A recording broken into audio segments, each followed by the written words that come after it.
kokio pieno mes norime ant mūsų kasdienio stalo. Jis turi būti natūralaus šviežio pieno skonio, saugus ir vertingas.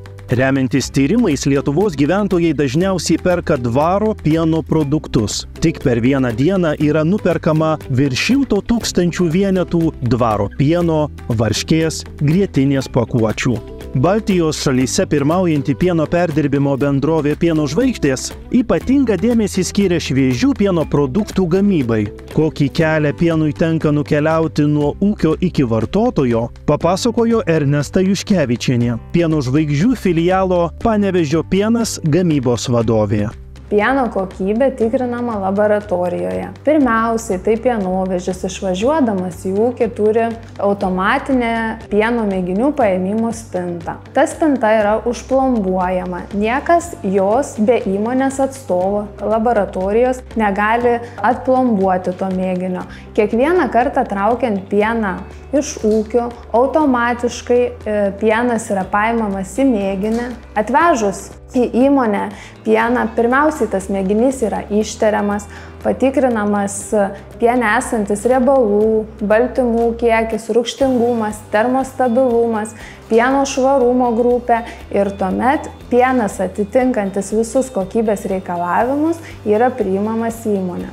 Ernesta Juškevičienė akcentuoja, kad pieno kokybė tikrinama ir kontroliuojama ne tik gamykloje, bet ir pačiuose ūkiuose, iki pat pagaminto produkto galiojimo termino pabaigos. Iš šių ūkių priimtas pienas yra laikomas trumpiau nei 24 valandas, todėl jis visada yra šviežias. Pasterizacija laikomas kaitinimas nuo 60 iki 100 laipsnių. Minimali mokslo įrodyta pieno pasterizavimo temperatūra, tai yra saugi žmogui, yra ne žemiau 72 laipsnių. Dvaro pienas yra pasterizuojamas ne aukščiau 74 laipsnių temperatūros. Tai yra labai artima žemiausiai pasterizacijos temperatūrai tas intervalas, kad pienas nepakistų, išliktų visos piene natūralios jos savybės ir būtų išsaugoti visi vertingi baltymai, visos maistinės medžiagos, vitaminai, mineralinės medžiagos. Jeigu, pavyzdžiui, pieną pasterizuojama aukštesnė nei 80 laipsnių temperatūroje,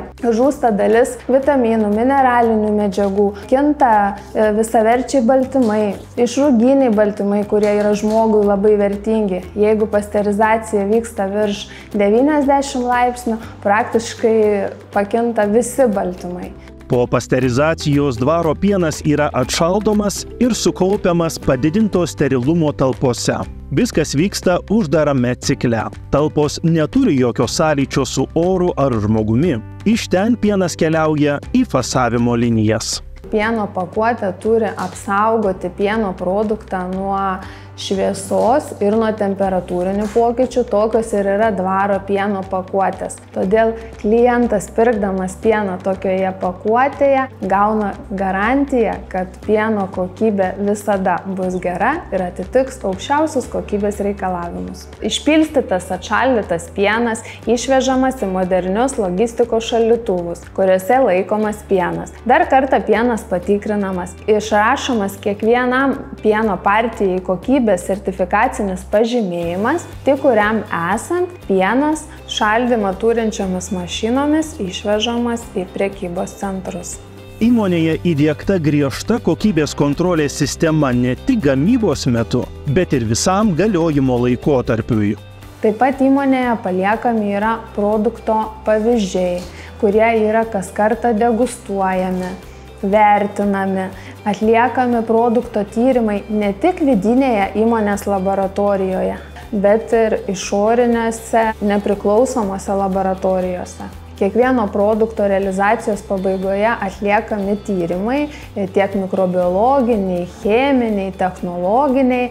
Iš aukščiausios kokybės pieno gaminami ir kiti vartotojų pamėgti produktai – grietinė, grūdėta varškė, varškės sūreliai, grietinėlė. Kiekvienoje šioje kategorijoje dvaro produktai turi aiškius ir pagrįstus kokybinius pranašumus. Dvaro piene yra išsaugota daugiausiai vertingųjų baltymų, o legendinė dvaro grietinė nuo senų laikų garsėja savo nepaprastu skoniu. Pirkdama šiuos gaminius, vartotojas visada yra užtikrintas, kad gauna aukščiausios kokybės produktus, pagamintus pasitelkiant pažangiausias technologijas ir geriausių meistrų patirtį.